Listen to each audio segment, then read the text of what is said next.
Okay, hola from Mexico.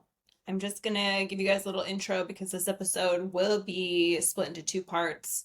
So this is gonna be part one. So make sure you tune in next week for part two, okay? All right. Thanks for listening. Okay. Hi, Haley. Hi. Welcome to the podcast. Thank you. I'm happy to be here. I told you I'm like a little bit nervous, It's but I'll okay. settle in. Yeah, we'll settle in. It's okay. Yeah. Where did you grow up originally? So I was born in Portland. I lived in North Portland until I was about in first grade.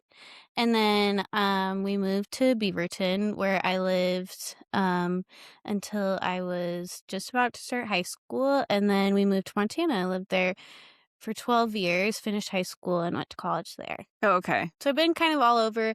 I would say like the majority of my childhood, I either lived in like the Beaverton Hillsboro area or in Montana.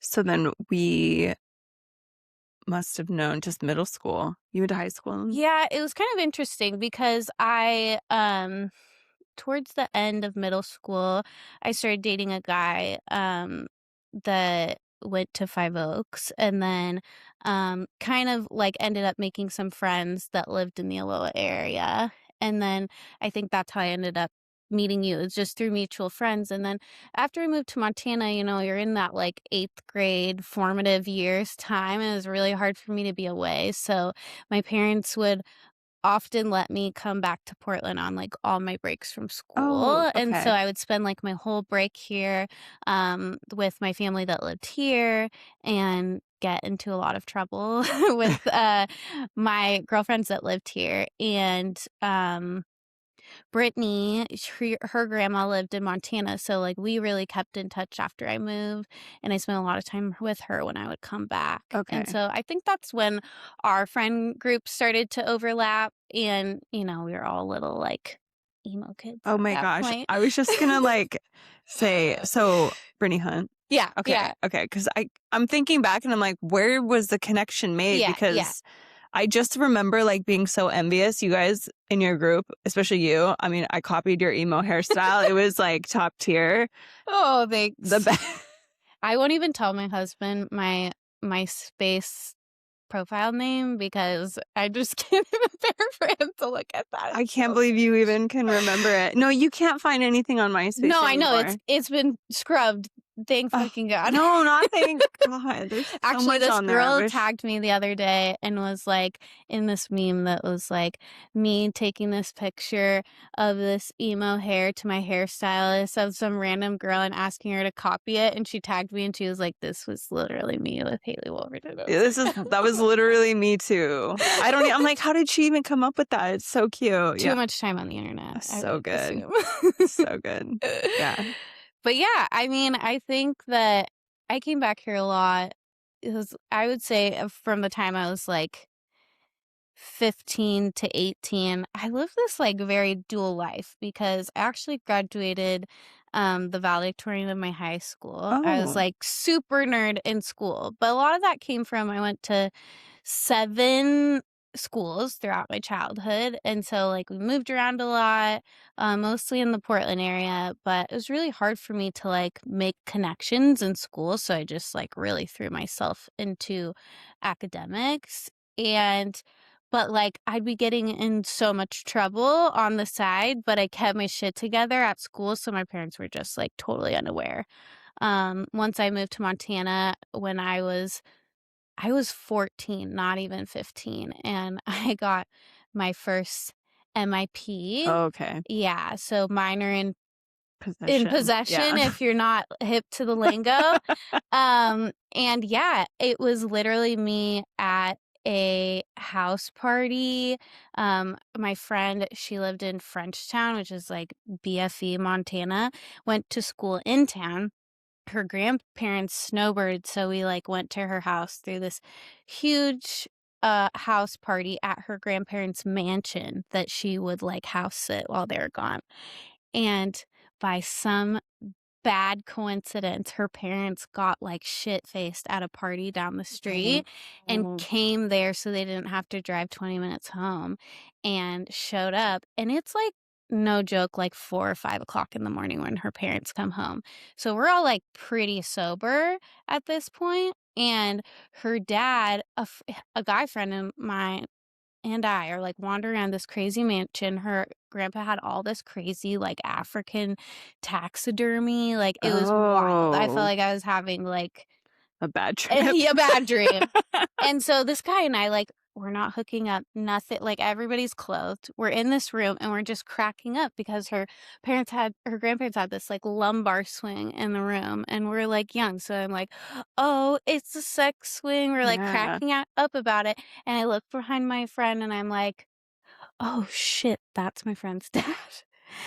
And he's like, who the fuck are you? My friend's like, I'm Dan. And I'm like, I'm Haley. He's like, do you know who I am? And I'm like, yes. And my friend's like, no. And he's like, I'm your fucking worst nightmare. And he headbutts my friend in the face. A child? A child. And I'm like, I gotta get out of here. So very badly of me, I like ditch him, run downstairs, find my friend who's outside, and I'm like, your parents are here. And she's like, oh shit. And so one of our friends had just rolled up. He's like, I haven't been drinking. I have my car. Let's go. So like 10 of us pile into this Jeep Grand Cherokee, old Jeep Grand Cherokee. And I, as a tiny person, and literally in the trunk, it's all men. Oh my God. And yeah, looks so sketchy. And he's like we're driving along, everything's going fine. And then all of a sudden, we notice a car behind us, and he's like, oh my God, it's a cop. We're like, all right, just play it cool. I'm like crouching in the trunk, and he's like, the clock turns off, and he just panics, and he floors it, Oh my blows God. both his back tires. I'm like, are you fucking kidding me? So he pulls to the side to try to like deal with his car, and this house's floodlights come on directly on us. He pulls to the side, and then as he tries to back up, because his tires are screwed up, he runs into a bush and then pulls to the side, and cop lights come on. I'm like, we're all fucked. And then here's me with 8 men, and I'm like 14. Some of these people are like 18, 19. And so he probably thought I was like being sex trafficked or something. So he was very nice to me. He like let me sit in the car because this is like dead of the winter Montana. And he's like, did you drink? I think I blew like a .045. Like I had not been drinking for a long time. Not to say I was not chugging out of the handle of plastic McCormick's vodka earlier that night. Not to say that. But then I proceeded to like have to wake up my parents in the dead of night. He drove me home and be like, hey, there's a police officer outside. I just was drinking and got in trouble. And like this rocked my parents' whole world. They're like, oh sweet child. I got grounded for like the rest of the summer, while my sister, who got a MIP the next week, like got grounded for like a week. They're like, that's how she rolls. But yeah, I was definitely like living this dual life, and like kept my shit together at school, and that's probably like the only thing that saved me. But I have this very like, honestly, I was having like total flashbacks of like that, being at that apartment where you and Josh lived, or I don't know if you lived there. Oh no, I didn't live there. Okay, well, no, I didn't know the context at the time. We partied all the time, so we were always there. Yeah, that and Amanda's apartment, like the two places. And I had this like flashback of being at those apartments and somebody like piercing my ear. Oh yeah. And like giving me morphine afterward, and being just like really fucked up. And like I would come here and just totally live this other life of like getting in trouble and doing drugs. And I don't know. I mean, I think probably my school saved me from getting in a lot of trouble, because I like threw myself into that once. I graduated early from high school at 17 and then went to college and ended up becoming a nurse. But I think about this like dual life that I've lived. And Are you still a nurse? Yeah, I'm still a nurse. How do I not know that? Yeah, I'm a neonatal intensive care nurse. Oh my gosh. I work for HSU. AKA a bad bitch. A baby nurse. But yeah, I mean, I love my job. It's like very traumatizing at times, so you know, I have to mitigate that. But I've done it for 11 years now, and I really love it. Oh, Yeah. So here we are surviving, but yeah, it's been an interesting couple of years for sure. yeah, no, it's been wild. Yeah. So, okay. Lots of stuff I didn't know. The Amanda's apartment, are you talking about the one that was by Tansporn? Where it was kind of like a townhouse type thing? Yes. Yep. That's Yep. I OD'd there. I That's mean, where I I'm not overdosed. just like that's crazy, but also not surprised. Like the shit that we did in that apartment was just like Unhinged. unhinged and like We all should have gone straight to jail. I can't believe that we even had access to any of the things that we were doing. yeah, and like I think about everything that was going on there and like I think as I started to separate from that friend group as I grew older and just like your life happens and I stopped coming back here as much. If I lived here, like I would have lived the same life as you, Yeah, you know? for And sure. but like it's sad to think that like all those friends have really struggled with substance abuse. Some of them are not alive anymore from ODing. Some of them and it's hard to watch that happen from a distance and just, like, have that feel really out of control. Yeah. But, like, I, um, I feel like I lived on the edge of that a Yeah. lot, You're really and lucky that you moved to Montana. Like, yeah, I you're so mean, lucky. I definitely almost killed myself drinking a lot of times, but I think being further away from the easier access to drugs in Oregon probably saved my life. Yeah. Yeah, for sure. Okay, so let's talk about I've been so excited ever since you told me. You reached out and you're like, I have some shit to say. Yeah, yeah, yeah. Let's talk about growing up. Yeah, okay. So, yeah, I'm like, what crazy thing Dateline episode should we go down? So growing up, I from the beginning of what I can remember, I was a part of a church called the Portland Church of Christ. They still kind of exist. This is what you're referring to, yes? Okay. Yes. Perfect. They still kind of exist. Around the world, but at the time, they were like larger than life. And I think this was really in like a evangelical Christianity like mega church era that existed probably in the late 90s, early 2000s. And my parents grew up in Montana. My mom became a nurse. They slowly moved to Oregon, pretty much chasing around my aunt and uncle. And my aunt and uncle had started going to this church, kind of convinced them to come in. And I think my parents like didn't really know where they were going at that time in their life. And so to latch on to something like that became very easy. The church also really preyed on like college age, like early 20s culture and just like people who are looking for a place to be and Yeah. community. Trying to Absolutely. figure out like who they are and Yeah. where they belong and Right. where they're gonna go next. And my parents were young. They're moving to a new city. They don't know anybody. They grew up in a small town, so they really like fed off of that. Um, but I think they drank the Kool-Aid, so to speak, very quickly. And in retrospect, we can all recognize that this church was like a cult. But at the time, it really consumed our lives. I shared that I moved schools a lot, and a lot of that was like just the church dictating where we lived a lot of the time.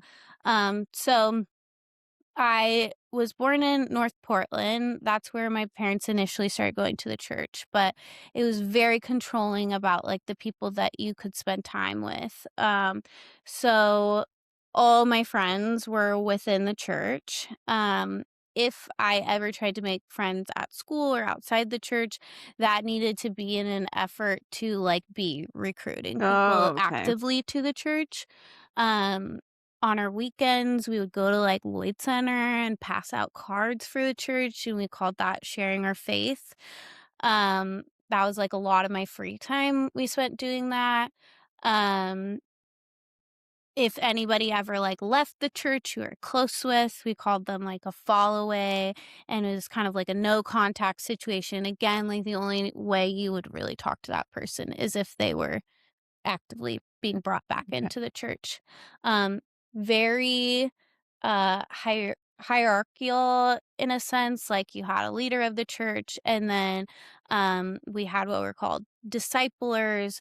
We called all of ourselves disciples. And then as a child, as you got older, when you were about a teenager, you would go through this process to kind of like reveal all your sins and like basically go to the next level where you're being coached the way an adult would. And this was Okay. starting with my sisters at like 12 years old. And I never was in the church long enough to go through that process. But like, that's an age that's really formative. And Mm-hmm. when you're starting to like have sexual desire and starting to like want to make friendships with people outside of the church and a lot of feelings about shame. And, there wasn't a lot of consideration for like your discipler would coach you. And sometimes for my parents, those people, just because they were well liked, became disciplers. But those people were like people in their early 20s with no children coaching my parents who have 4 children and both working. And it's like, you know nothing about this. Like, how should you tell me how to live my life and get rid of my sin? And I think my parents always, at the time, they were just so in too deep that they were like, oh, we're full of sin. We need to do all these things. When, like, in retrospect, that person should never have been in Right. charge of telling my parents how to live their life.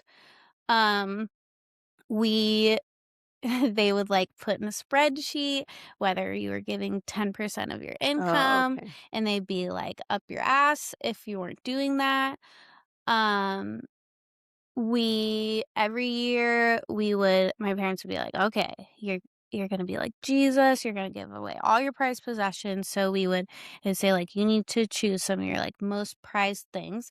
We would sell them in these, like, giant garage sales, and pretty much what precipitated us leaving the church was that, um that would raise like millions of dollars each church every year. And that was supposed to be going towards planting new churches and like helping the poor and orphanages. Like that's what we were sold. But um I got to think about this. In about 2005, 2004, um kind of like a whistleblower that was in the church leadership sent out an email that basically revealed that all that money was not going towards charitable reasons and instead was being used to raise the salary of leadership in the church. And um so that really called into question like all the beliefs and things that were happening in the Yeah. church. And you know, but me as a child, like my whole framework of reality was built around this church. And that really rocked my world, Like, you give yourself totally to religion, and, like, all my friendships, my whole world is built around this, and now it's like all of that is a lie. Like, these are bad people, and, like, we believe that anybody that went to any other church, that they were going to hell, burning in hell, and that's why I needed to, like, actively recruit my friends so they weren't going to hell. Um, and, like, lost so many friendships over, like, people that had left the church, and when I and, like, they would set up single couples together. My, best friend growing up, her mom was set up with another single guy who ended up, like, sexually abusing her in Hmm. her childhood. And, that shit just exists. And it's like that person came there broken, looking for community. Yeah. And then he was pressed upon their family, even though he hadn't worked his shit out. And, yeah, actually, my oldest sister ended up being like Cosmo Girl did an article on her and her Oh. experience, which is really interesting.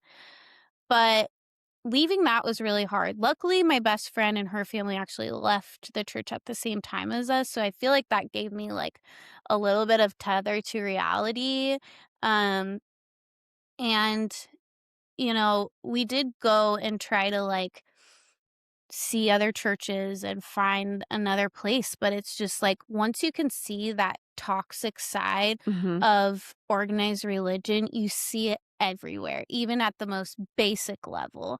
And so we'd go to all these churches and it just felt the same. I would say, like, even to this day, I, like, can't go into a worship situation without being, like, highly triggered. For a Yeah. long time, if anybody even, like, prayed around me, it, like, made me feel sick. Hmm. And, like, not to say that I judge people for being religious, but, like, to me, I'm like, I gave myself fully to my religion, and so did my parents. And, like, if there's a God out there that cares about me, like, why would that have existed? Why would my parents have been treated like that? And furthermore, like, and I wouldn't say that I'm, like, an atheist. Like, I believe in spirituality and, like, kinda what goes around comes around and, like, Yeah. energies.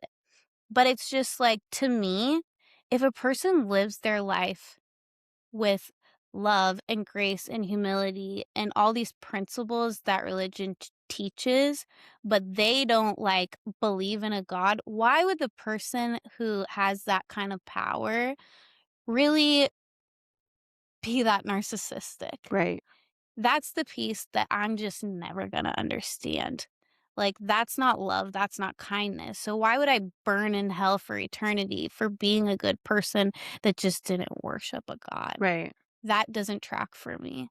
And so, I think that's really led me to a place where I am not really religious anymore, and I can respect everybody's autonomy and feeling that way or not, but, um, that no longer brings me peace, and if anything, it just reminds me of, like, the pieces of our lives that were pulled away from us. Like, my parents gave so much to that church that, like, I remember them boiling water on the stove because the gas got turned off Oh, because they gave their money to the church and didn't have money to have power like, gas for a home, yeah.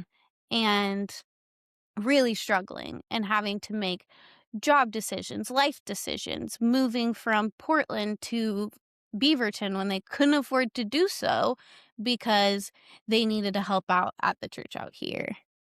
So they made a move? Why couldn't they just drive? That's so weird to Yeah, me. like, they wanted them to be in the community and have the go to school with the other kids that went to that church, and we went to church Wednesday, Sunday, we'd have an activity, like, I mean, we just lived it. Yeah. And so interestingly, like, now really no one in my family is religious, and my parents are, like, so far the opposite now. Yeah. But I do think that, like, kind of my parents were, like, so controlling and micromanaging, and then at that point, like, as their eyes were open, they really became a lot less controlling of us and, really wanted us to, like, just live our lives and be authentic versions of ourselves. Make your own choices. Yeah, Yeah. but I think we as kids who have lived this, like, very sheltered life, some of us girls really, like, went off the deep Yeah. end and explored ourselves, which is, like, for better or for worse, but Yeah, I well, think that was a good thing for me. I think a lot of kids do that anyway, no Yeah, like, matter. yeah, I was left with 0 boundaries, 0 consequences, 0 structure, yeah, and no boundaries, and I still did all the things yes, because that was, like, the environment I grew up in, so it was, yeah, like, very normal for me, which but validates it yeah, for you, right? Like, yeah, and I think when you, like, we were so clutching to that framework that when we lost it, it's like you just gotta re-explore what it even means to have those things and, like, do these values that I was raised in even mean anything? right. Where do you lie in the order of you're all Siblings? girls? All girls, yeah. There's 4 of us girls. I am younger middle, which Okay. is interesting. But yeah, that's like the ultimate middle child. Yeah. I have two older sisters. We're all about 2 years apart. Um, and you know, after all the shit we've been through, miraculously, we're all still very, very close. My youngest sister and her wife live in Montana, but my other three sisters live like within 10 minutes of me. My next oldest sister, Andrea, she's probably like, I would say my best friend. We do a lot together. Her and I work in the same unit as Oh, nurses, which is pretty that's cool. cool. And yeah, we've been through a lot. Her and I have both lived through some like pretty traumatic situations in the last 5 years. And With the family. yeah, she's the one who lost her husband a couple years ago. And In Fiji. in Fiji, yes. And she had a premature baby. She was with me during my premature delivery. So like we've been through some shit, Yeah. trauma bonded for Yeah. sure. We have to talk about Fiji. The Fiji. Okay, But yeah. but before we do that, I just want to let's wrap up on the other one because I'm like I'm very turned off by organized religion only Yeah. because my mom like she was either on drugs or in prison or in church. So like Yeah. that's the institutionalization. It's like you are a drug addict, you commit crime, you go to prison, you find God. Yeah. And then you find God until you get out and you start doing drugs again and then you commit more crimes. So she would like force us to go to church on her weekends, which was like every other weekend. Yeah. Maybe for a couple years at a time. Like I don't specifically remember how many weekends I spent with my mom and my stepdad. But yeah, they would force us to go to church, force us to go to Sunday school. And I was just sitting there like being told my whole life because my dad definitely was like, you know, these people are crazy. Like, obviously this shit's not real. Like my dad was like he was like a big asshole. Like, Yeah. bless his Bless heart. him. But he was fucking real. And so it was like from this is not real to like now my mom and stepdad are like Jesus lovers and like we have to go. It was like that's a harsh contrast. Yeah. Well, and I've actually been curious to ask you, with you saying that, how because when I was in nursing school, a part of like going through that in my psych rotation was to attend some 12-step meetings. Oh yeah.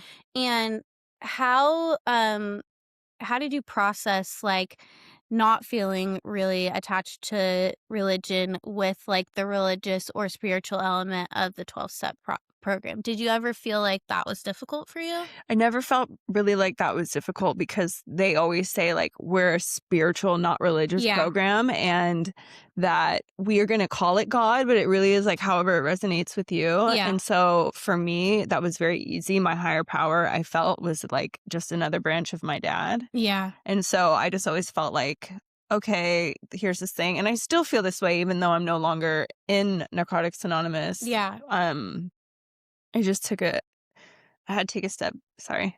Oh my God, please. No, it's okay. No, it's okay. I had to take a step back because when Jasmine died, it just felt like every time I would go, it was just so harmful to me because it was like, she's just not here.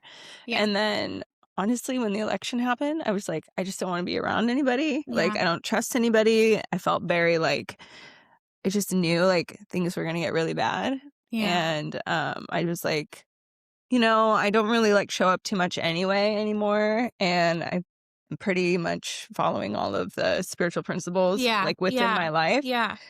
And I knew that like I felt pretty solid in my recovery. So I just left. But yeah, it is pretty cult-like in the sense of like the chanting and, you know, you donate money, but it helps keep the doors open. Right. Absolutely. Nobody's getting paid. It's all service work. Right. And, but then you try to leave and everybody's like brainwashed. Well, yeah. And you know, like I listened to every episode of your podcast. So like I really heard you talk about your story a lot. And it's interesting because like you stepping away from that reminds me so much of leaving the church and that kind of like oh, you're a fall away. Like, Yes. you're really axed, and you have this like deep sense of community. And then you just feel like, did that mean nothing to you? Yeah. And I also feel like, yeah, I mean, similarly, like you had this traumatic situation where you lost your best friend, and you walk into that environment and it's very reminiscent and you feel those traumatic feelings when you're there. Like similarly, every time I walk through the doors of a church, I feel that. Okay. Like it just feels wrong. It And feels really even awful. if I wanted to be religious, like, people get really hung up on this, like, showing up to church. As somebody who devoted a long portion of my life to religion, like, the Bible does not talk about church in the sense that church is in the modern era. Like, a church in, like, fucking Jerusalem is, like, it's a gathering place. It's a place that people, like, go, they spend some time alone, they worship. It's not a place where, like, you're congregating and preaching to people. Like, that Yes. kind of, like, disciples sharing their faith, that was happening in the community. And so, like, if I want to be religious and I want to like show up to God and like study the Bible and do that, not something for me at this point, but if I wanted to do that, like I can do that in my own home. Correct. And I think like similarly, like you've proven in your life that you can like walk the steps, have those guiding principles in your life, show up for yourself, work hard, like Yeah. make something of yourself and really change your life. And so to like do that at home and live your truth, there's nothing wrong with that. No. And like I think making people feel ostracized is just unfair. It's to true. me. Yeah. And I have had people in the outer circle within that recovery community be like, I think maybe you're in a relapse mode, and I think maybe this, because that's what we've been taught in the program is like Right.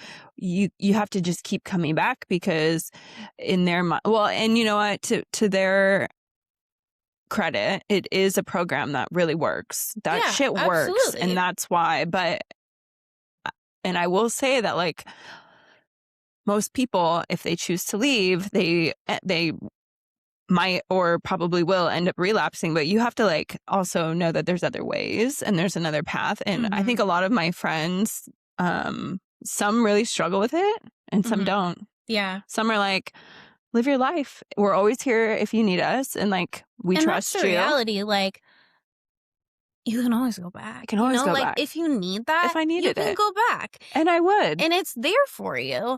But right now in your life, like feeling that acute anxiety and those trauma feelings by being in that environment, like that's what you need in this moment, right? And I'm set up for grief therapy when we get back from Mexico. I was supposed to start last week, but the place I was going to go through, like, they weren't sure about my insurance, and I didn't want to get charged like $200 Yeah, for yeah. a session. No. So I was like, okay, so I had to seek other places. Does but your work have like an employee assistance program? Because a lot of them do, and people have really focused on like wellness to like avoid burnout and actually makes you a cheaper insurance client. And so Oh, explore that, because usually you get like 8 free visits a year. I'm like a huge advocate for therapy. yeah.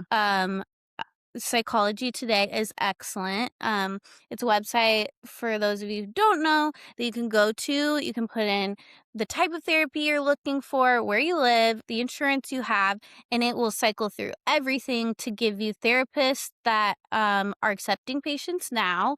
And you can see if you want like in person versus virtual. Yeah. Virtual really works for me because I've got 2 kids and I Yeah. work full time. Like, I gotta just like, I can't be driving back and forth to a million places.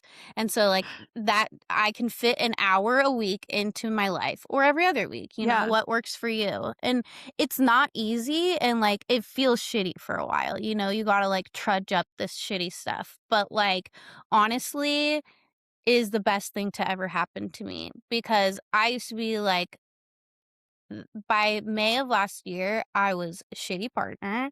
I was angry all the time. Like, this is not me. Like, I'm so Mm. angry all the time that I don't even know how to, like, I can't hold that back with my children even. And Mm. like, I'm just like short and bitchy. And really, the issue is that I'm not communicating my needs. I'm not setting the necessary boundaries in my life to not feel overwhelmed and like I'm drowning.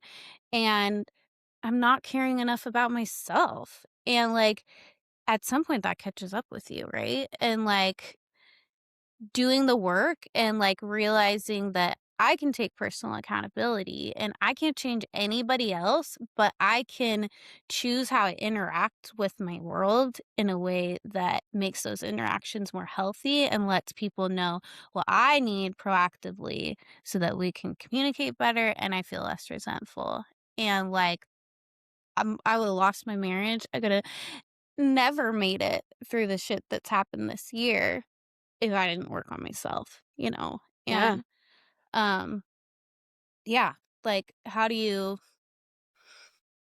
we've lost 3, 4 family members in the last 5 years. We had the pandemic, 2 premature babies, like, all these things, but, like, showing up for yourself is worth it. Yeah. It's really worth it. It's so crazy that you say that because literally right now, like the last, I don't know, 6 months, I'm angry all the time. I'm really short fuse. Like I will snap. Like Sophia, I called Sophia yesterday and she was just like, "Are you gonna like tell me why you called?" And I was like, "Fine, fuck you." And I hung up the phone. Yeah. And E was like, "What? Why are you mad?" I'm just like, "That was so rude." She's like, "Well, I really don't think it was." And I was like, "No, that was fucking rude." And like, I just have an attitude all the time. It's like really not me. Yeah, and a lot of that is just, like, your body and your brain are on overdrive. Like, you're feeling this constant underlayer of anxiety, and, like, for me personally, like, that feeling is exhausting, you Yeah. know? Like, just that, like, pressure in your chest, like, waiting for the next shoe to drop, like, that feeling is exhausting, and, like, how do I address that feeling and establish coping mechanisms for myself that work?